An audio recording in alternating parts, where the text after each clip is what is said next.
And I don't know if you knew this, Gonky, but Alaska Airlines has a new fleet of 747s that are now grounded. Nice. After a piece of the plane wall detached midair. Yeah, well, dude, the 747s are getting old, and for short haul use, it's probably the best airplane.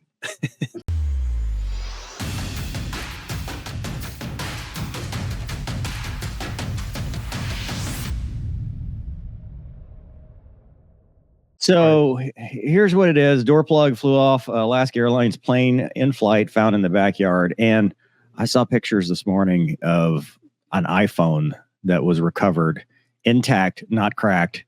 What? And it made the 16,000-foot drop. What kind of case was it in? That's That's gold. question. That is like marketing gold. It's a great question. So the NTSB says the plug covering an unused exit door, so it was the exit door that blew out minutes into an Alaska Airlines flight Friday evening, has been found. That is a picture of what happened. Basically, they were taking off, and this thing decided to have a rapid unscheduled disassembly. And the thing that I wanted to talk about, and because we're going to listen to the audio and break it down. I'm sorry, Wombat. I've got you covered by the old banner there. The thing we're going to talk about, and I'm glad Wombat's here because he's a professional, is the comm, because once again, there's controversy. But so she said the flight crew heard a bang and the cockpit door flew open. Wow. From the depressurization. So they immediately put their masks on, but communication cockpit and between crew and the cabin and cockpit was very difficult. It slammed the cockpit door into the front restroom door, damaging the restroom door, and it took flight attendant 3 tries to get the cockpit door to close again. So she's fighting hypoxia up there, trying to close the door. The QRC that's within easy reach also flew out the door. It was very loud and chaotic.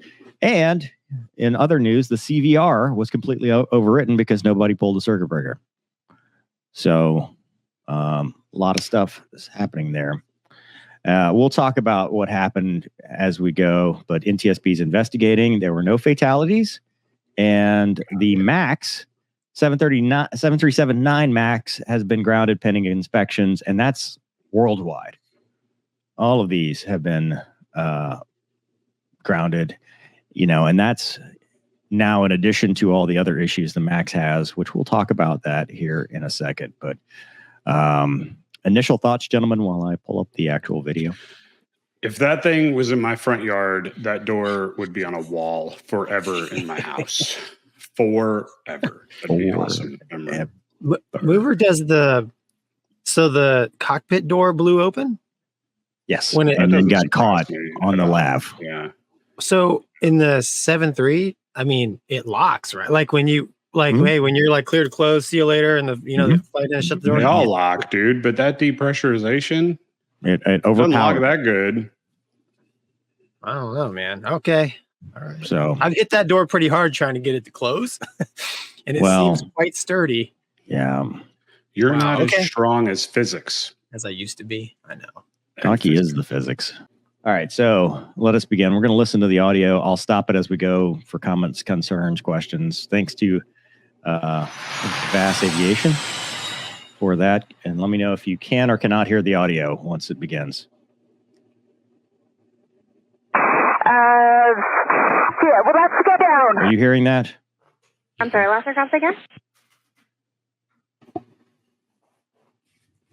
Last aircraft, say again? Descend Alaska, copy to declare an emergency. We're descending down to 10,000. Safety pressures. Alaska 1282, Roger. Descend and maintain 10,000. And when able, give me the nature of the emergency and your intentions. Okay, so first thing, this is another controversy because last week, Wombat, I don't know if you watched the show, but we talked about... but specifically talk about what your controversy is. We talked about the 737 MAX that took birds at New Orleans and did a great job of coming back. And in the comments, it was, well, they didn't do it right because they said very coolly, Southwest, whatever, emergency versus Mayday, Mayday, Mayday, pan, pan, pan, help me, help me, help me, etc. Uh-oh. What happened? Lost my screen for a second. It's back now. So they said, in like in this case too, and she did the same thing. she basically said, we're declaring an emergency, descending down to 10,000. We got depressurized. And I know they're teaching that at the schoolhouse, at least they're teaching us, because of ICAO. They want you to say Mayday, Mayday, Mayday. But I don't know a single military pilot that would ever say that. No, I don't either. And I think they're both interchangeable at this point still. We're the to my understanding, and again, I'm just a domestic pilot / instructor, but where the pan or mayday comes from is like when you're on the track system and you're not necessarily talking to anybody specifically, you're not under radar control. So you're just going to throw out there to the world, hey, FYI, we have an issue and we're descending, period. Or we're coming off the tracks or we're doing whatever, right? Whereas in this case, when you're in a radar controlled environment, with ATC, declaring the emergency is what would be expected, because you notice the air traffic controller immediately goes, okay, well, just like you are probably trained, just like we've all been trained, as soon as you say the words, we're declaring an emergency, it's going to be state the nature of your emergency, souls on board, fuel on board, because they have they're pulling their checklist to do. So I think this was 100% handled correctly as of this point, frankly. There's they're already on the masks at this point. Yeah, and that's the other piece. So there's a whole discussion on the social media, especially X or Twitter or whatever it is, about, well, they didn't do that. And Mayday irks me because it's wasted comm. It is. Because, unless it's congested and you can't get a word in edgewise, but aviate, navigate, communicate may be a cliche, but at this point, it's a directive. We are descending. We are an emergency. And here's what we're doing. We're not asking. This is not a request. This is, here's what's going on. Questions on that. And agreed. The other thing I looked up, so the reason I brought the article up first is because I wanted to get the backstory. So this is like another one of those classic simulator scenarios where you're getting your butt kicked because bang, doors open, QRC's out the window. You're depressurized. The alarm's going off because in the Boeing, you got the bell that's going off because you've depressurized, and it's rapid. Now, time of useful consciousness at 20,000 feet or less, which they were at 16,000, I think, is 30 minutes or more. So it's not an immediate hypoxia risk, but it's let's put our masks on immediately. And masks are pressure breathing. It's very hard to talk, and it's very hard to maneuver and recheck lists and all that stuff with all that going on. I agree. Yeah, everybody complaining about the comm. Like, the way I look at all these is, if Alaska 1282 didn't make one radio call and they just squawked 7700 and they turned around and landed and everybody lived, I'd be like, nice job, great job. All right, like, taking a look at some things that we can all learn from. Hey, next time maybe declare an emergency, over the radio. Well, they did. I'm just saying. Mayday. Yeah. I'm just saying the most important thing is, this crew aviated, and, I've never been in a real depressurization, but I think us three have done it in the chamber, and it's if you're not ready for it, it's quite an eye-opening event.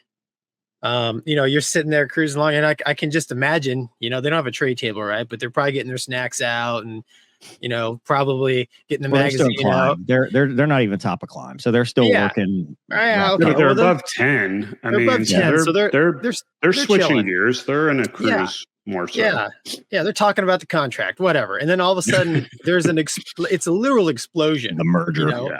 Yeah. Fog, doors flying open. That's a good point too. Dude, they have no idea all the what windshields, everything fogged up. Yes, it's dude. cold. And in that moment, it's like, did we just blow up? Was it a bomb? Do we hit somebody? Like, do we have wings? What's going on? 100%. If it's me, I'd probably key the mic and scream like a little girl. I don't know, but kind of like if you hit a coyote on a back road. That was you, bro. Oklahoma. Was you screaming? Don't even start me. But I've heard that scream.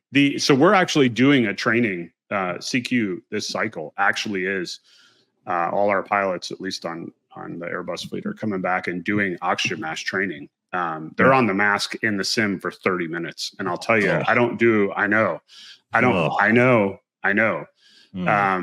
But we all did it too as instructors. And I do a lot of the day 2, the maneuvers, Val, more so than the day 1. And I'll tell you, every one of those guys, I'll ask them, hey, what'd you think? And they're like, it sucked, but thanks for making us do it. Because there's so much that comes out of it. And everything you said, Mover, it's hard to see. It's hard to talk, let alone if you have glasses. If you wear glasses, forget it. If you're the captain and you're reading through all the checklists, right? I mean, that's miserable. If and you're the FO and you're just went out the window. Well, that's another factor. So, I mean, there's all these things we're trying to do. And this is just in a sim environment. So, I mean, obviously we can't replicate everything, but I'll tell you, it's very eye-opening. And I thought of it when we did this. So, yeah. So, little question. What would the passengers hear in this case? Not a lot. It'd be loud. Noise, wind noise, the bang, the wind noise, and the mask. Oh, I'm sorry. I mean more from the crew.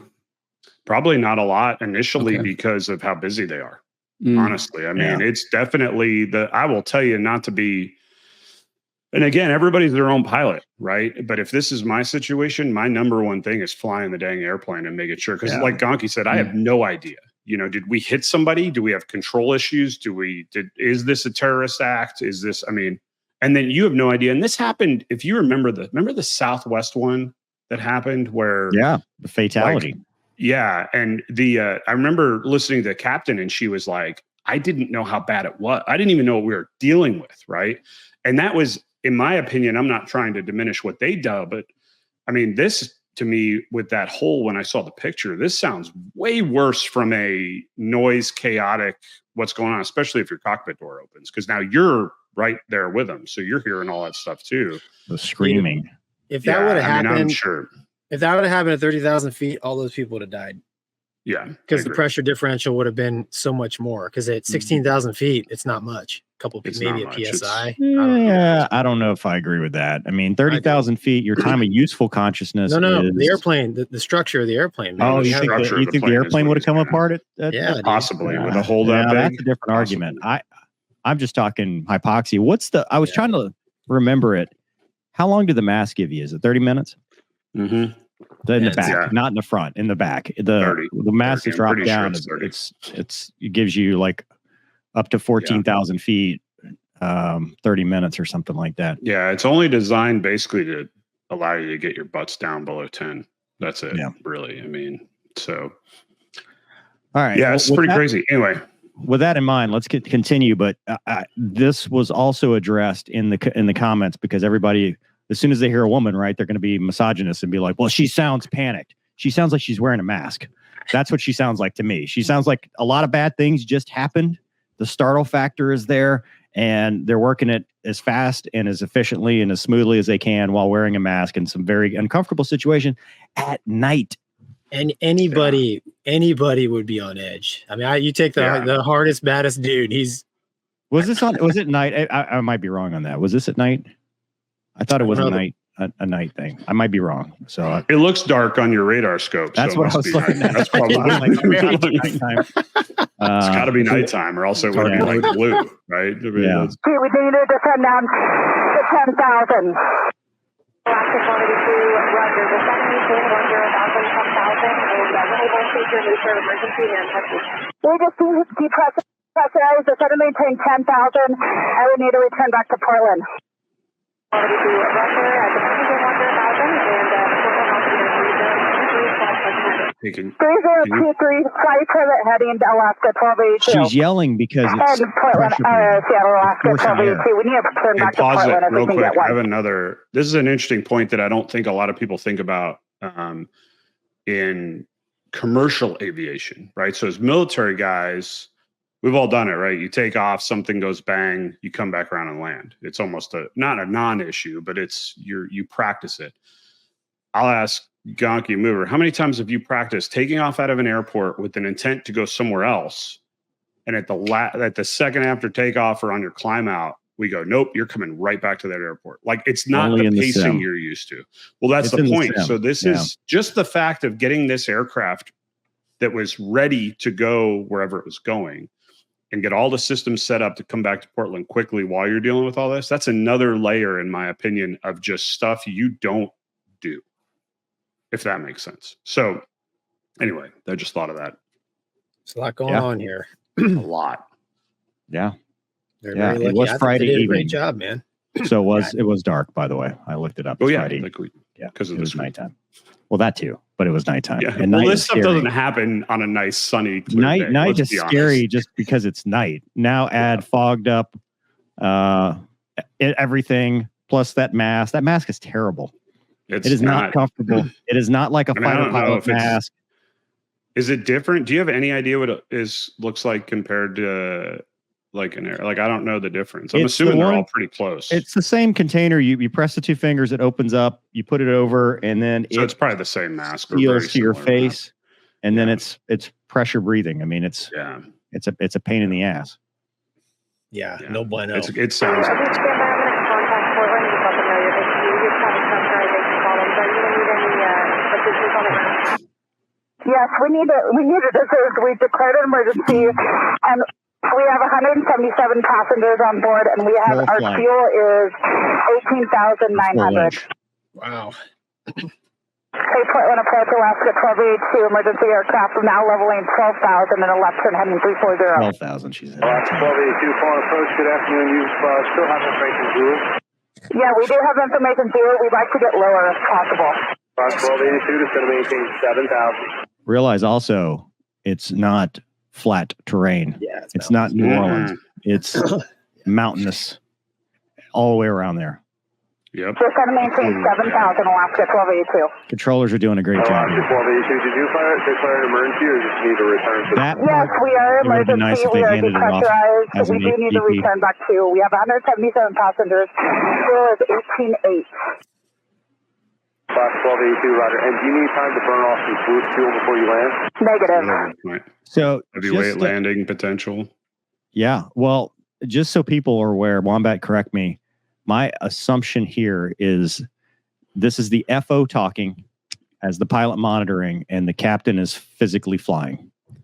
Okay, so that's a good point. It depends on how they train. So what I'll tell you is if it was done textbook the way we train, it's actually the FO flying and talking while the captain is running whatever checklist, etc. And then at some point, my brief is, hey, when we get close to final, get me back in the loop. So if you hear a voice change towards the end, which I haven't listened to this, so I don't know, that would be that. But it could very well be the FO talking and flying.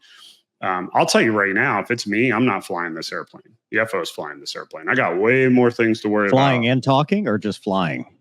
Initially, my FO would be flying and talking while I deal with Okay. everything else. And then once I deal with everything else, especially if that door's open, I mean, you got a lot of stuff as the captain that you're trying to figure out.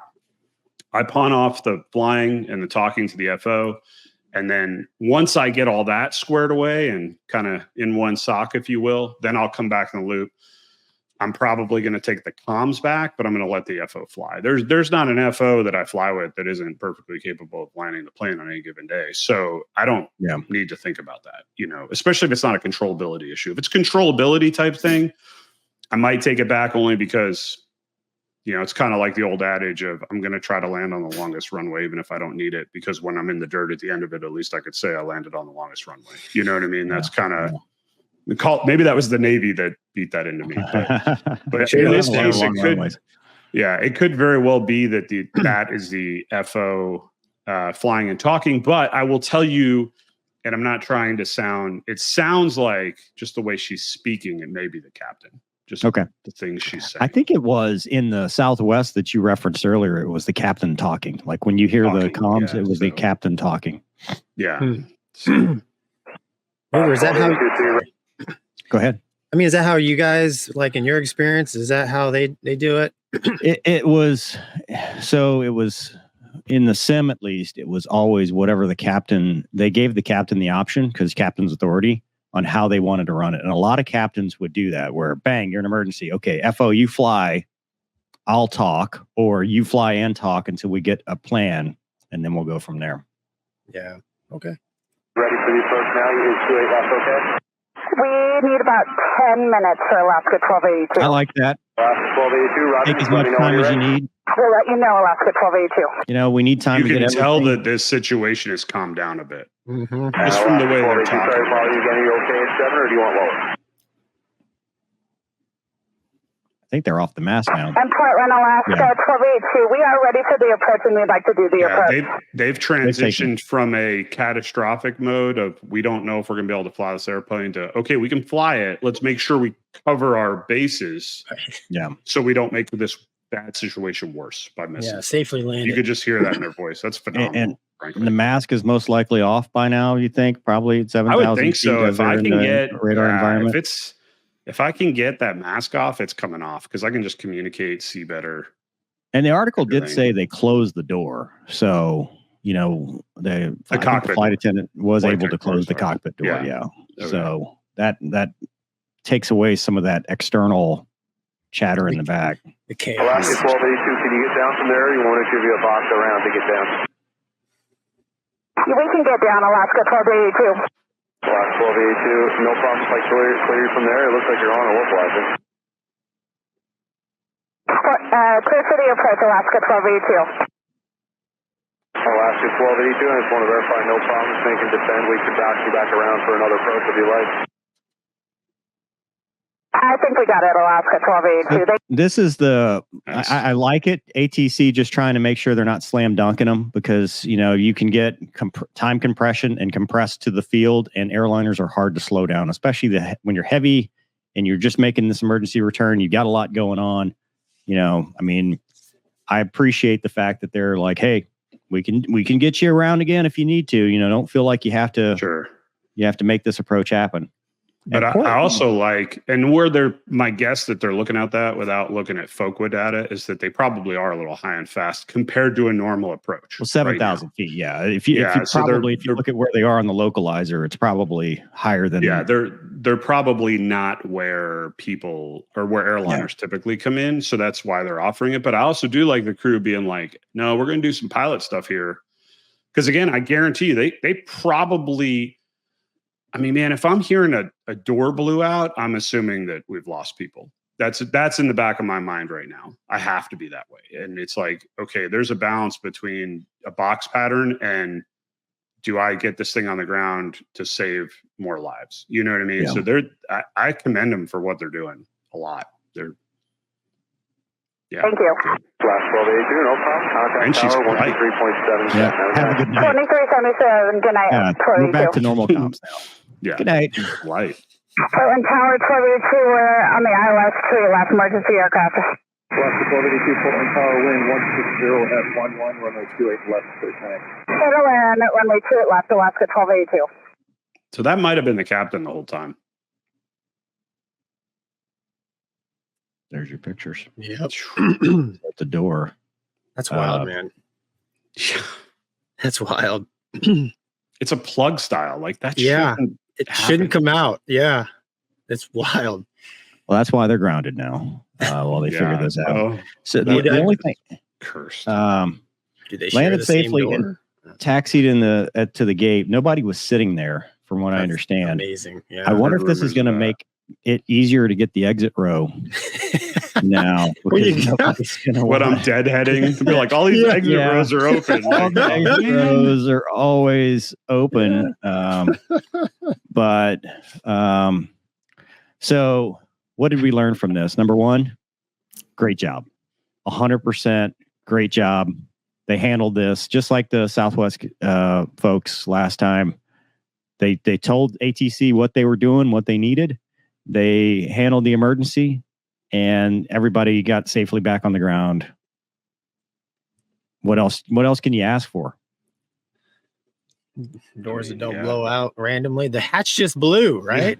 Yeah. The hatch just I would blew. ask for that. In my airliners, I asked for the plane to come back in the same One piece. structural rigidity that it took off with, but that might be too much. I don't know. So, but yeah, Would I still fly on a 737 Max? Yes.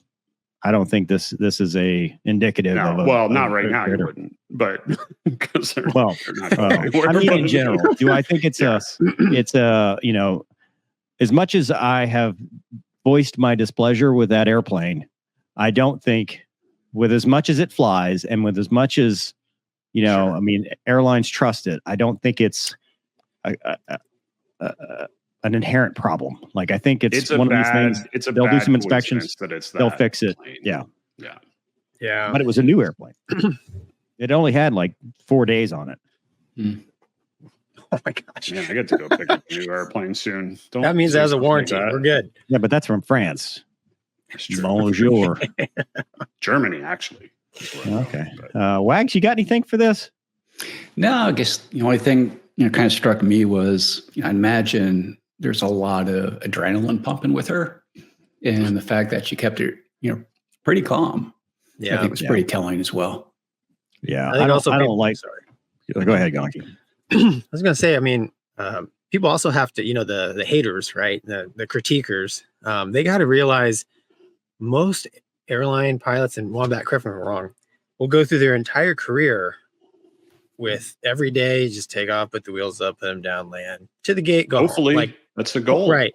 That's the norm, and